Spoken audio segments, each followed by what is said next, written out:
Nah, di sini menunjukkan bahwa di antara peranan Al-Quran ialah memberikan bayan, explanation dan keputusan apabila berlaku perbalahan di kalangan umat manusia dalam apa jua isu. Maka Nabi sallallahu alaihi wasallam bila mendapatkan wahyu dari Allah Subhanahu wa taala, dia akan bacakan ayat tersebut dan dia akan jelaskan. Peranan ini disebut oleh Allah di dalam surah 16 ayat ke-44 dan 64. Di antara peranan Nabi sallallahu alaihi wasallam pada surah 16 ayat 44, apa bunyi ayatnya?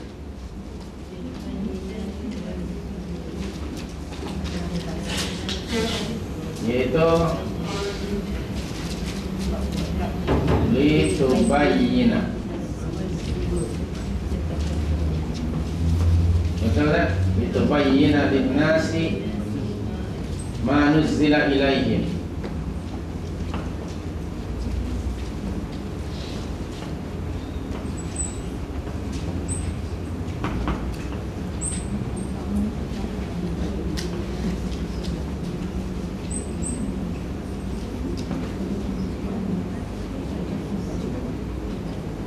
Baik, kemudian pada ayat 64-nya apa?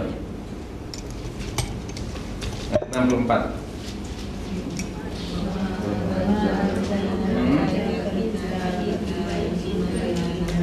Illa litubayyina lahum alladzina ikhtalafu. Lahum alladzina ikhtalafu ya. Nah, di sini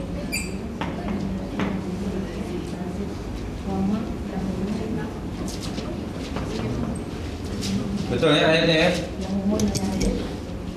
Ikhtalafu betul tak? Tak ada tambul lazim. Alladzi ikhtalafu fihi. Baik. Baik.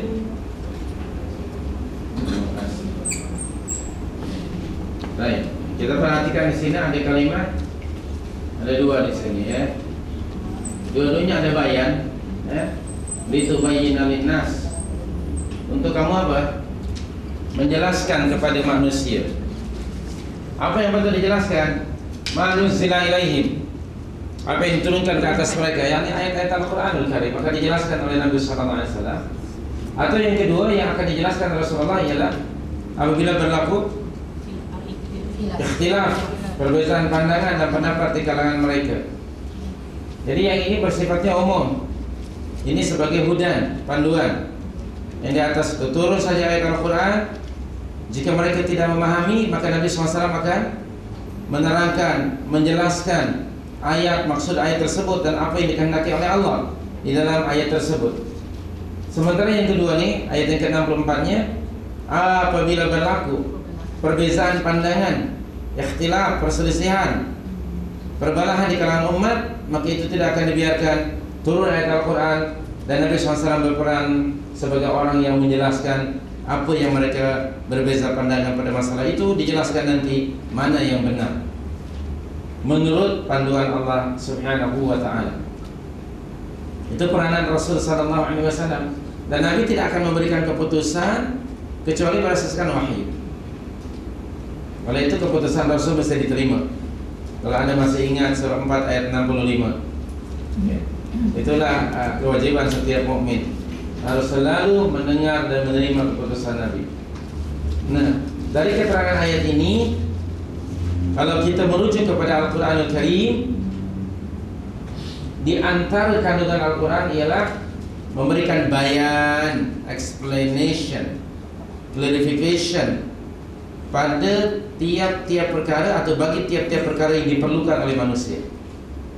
Tidak ada satu pun perkara yang ada hubung kait dengan kehidupan manusia, baik sebagai individu, keluarga atau masyarakat, atau hubungan antar bangsa.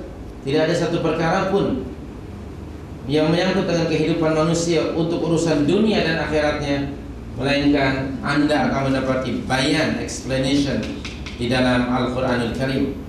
Allah Subhanahu wa ta'ala banyak sekali menjelaskan dalam Al-Quran wa hadza bayanul linnas, dan ini adalah penjelasan bagi manusia. Jadi jelaskan kepada manusia berasaskan manuzzila ilaihim. So agama kita berasaskan kitabullah, dan yang kedua ialah sunnah Nabi, penjelasan dari Rasul. Yang kedua peranan Al-Quran. Apabila berlaku ikhtilaf, kembali kepada Al-Quran. Certainly you will find explanation di dalam kitabullah Al-Quran Al-Karim. Kalau anda masih ingat surah 4 ayat 59, surah 4 ayat 59, Allah Subhanahu wa ta'ala berfirman di tengah ayat tersebut, Bismillahirrahmanirrahim, fa in tanaza'tum fi syai'in farudduhu ila Allahi war rasul in kuntum tu'minuna billahi wal yawmil akhir.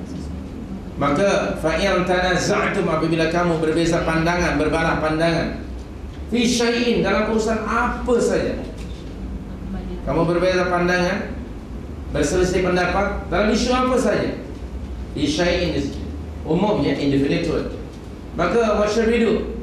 Farudduhu ila Allah. Kembalikan masalah perbezaan kamu itu kepada Allah, yang kepada Al-Quran.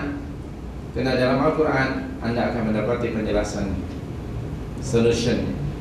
Dan keduanya war rasul, dan kembalikan kepada Rasul, yang kepada Rasul bagi kita hari ini ialah kepada sunnahnya. Dan penjelasan Rasul SAW anda sudah tahu semuanya, sama ada qaulun, ucapan Nabi, ataupun fi'lun, perbuatan Nabi SAW, ataupun takririyun, bermakna komen Nabi terhadap suatu amalan yang dilakukan oleh para sahabat, atau pertanyaan, atau sesuatu yang berlaku. Inilah penjelasan dari Rasulullah sallallahu alaihi wasallam.